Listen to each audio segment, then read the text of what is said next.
Russian soldiers are refusing to go on assaults in Donetsk Oblast. Agents of the partisan movement Atesh from Russia's 115th Motor Rifle Brigade, stationed near Avdiivka, set fire to their own military truck after learning they were being sent on suicidal attacks near Pokrovsk, the group reports. The Atesh group operates in temporarily occupied territories of Ukraine and also Russia. It was founded in 2022 in response to Russia's all-out war. Crimean Tatars, Ukrainians, and other Russians who were mobilized into the Russian army are involved in the movement. With this act, the agents delayed the unit's deployment and saved their lives. Soldiers see that command is sending personnel to certain death without rest, evacuation, or regard for survival, the partisans reveal. According to Atesh, the sabotage not only saved the perpetrators' lives, but also delayed the redeployment of their unit to the front line, forcing commanders to reconsider their plans. The Atesh movement stresses that the assaults near Pokrovsk have turned into a meat grinder, where Russian command ruthlessly throws in exhausted troops. According to the latest reports, Russian forces control approximately 60% of Pokrovsk. Special units of Ukraine's defense intelligence are currently conducting an operation in the area. The operation is being personally overseen by HUR Chief Kirill Budanov, who has been spotted on the 1st of November en route to the city. Soldiers reportedly receive no rest, the wounded are left behind, and the dead are listed as missing to conceal real losses. Every Russian soldier can fight for his life without leaving his base. Sabotage is the most effective way to avoid being sent to die, the agents declared. They believe internal resistance has become the only means of survival in an army where a soldier's life is worthless. Earlier, Atesh reported mass desertions within Russia's 74th Brigade, fighting near Pokrovsk, which continues to suffer catastrophic losses. The situation in Pokrovsk is catastrophic. Russian forces are shooting Ukrainian women and children, while evacuation is impossible. People are burying their neighbors in their yards and have no access to food.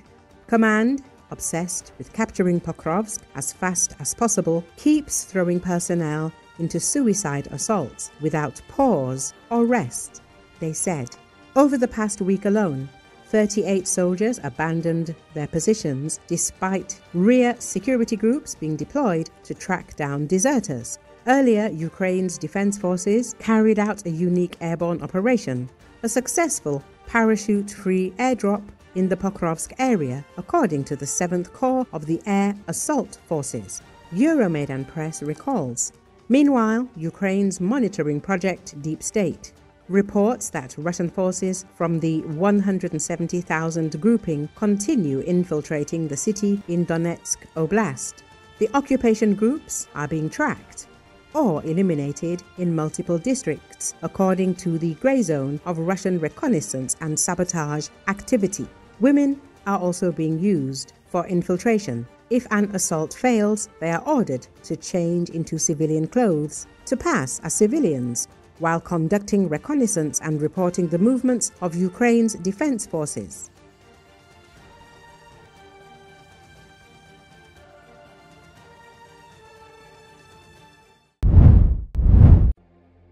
U.S. Defense Secretary Pete Hegseth was in Vietnam on Sunday, reaffirming a partnership built on healing the scars of the Vietnam War in a trip that will test whether Washington can reassure a vital but wary partner. Hegseth said addressing the legacies of the war, which ended 50 years ago in April, remains the foundation of our defense relationship and a top priority for this administration and the Department of War. Hegseth's visit also marks 30 years of diplomatic ties between the former foes and 2 years since they upgraded relations to a comprehensive strategic partnership, Vietnam's highest diplomatic status. He arrived in Hanoi from Kuala Lumpur, Malaysia, where he attended a meeting of counterparts from the Association of Southeast Asian Nations. Cooperation on post-war issues remains an emotional and political foundation of U.S.-Vietnam relations. Since normalizing ties in 1995, the two countries have worked together to clear ordnance, recover remains of missing service members and clean up dioxin, the toxic chemical used in Agent Orange from former U.S. air bases that continue to affect communities. There were concerns about the future of these efforts when U.S. funding for several programs was slashed, temporarily halting some cleanup work before resuming. The visible recommitment to these projects could help stabilize relations and create space for further defense cooperation, said Nguyen Kok Jong, a visiting fellow in the Vietnam Studies program at Singapore's IZEA's Yusof Ishak Institute. War legacy cooperation is the foundation enabling deeper defense ties, he said. For Washington, it demonstrates long-term responsibility and goodwill to solve lingering war consequences. For Hanoi, it provides essential political cover for expanding relations with a former adversary.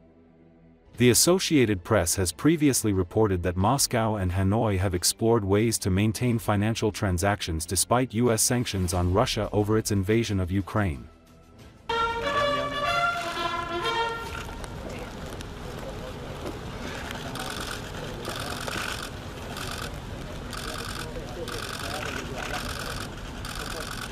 Châu Quý Tuấn thôi.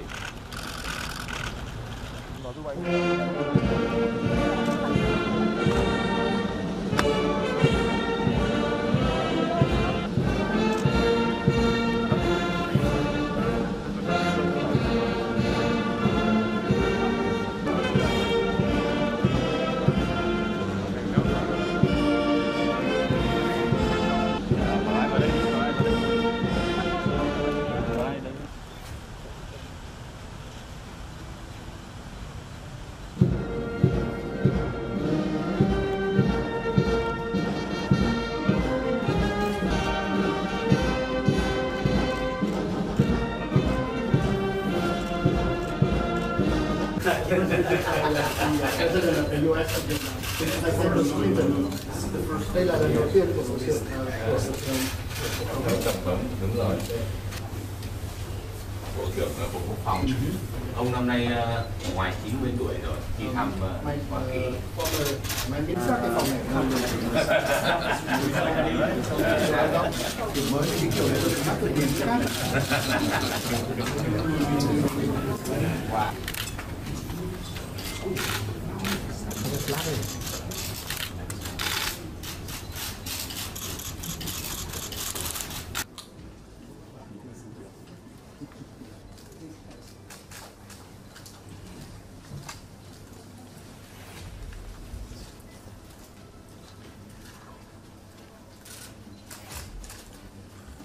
Hy vọng bạn sẽ có những kỷ niệm tốt đẹp đáng nhớ về đất nước, con người và quân đội Việt Nam. Hợp tác quốc phòng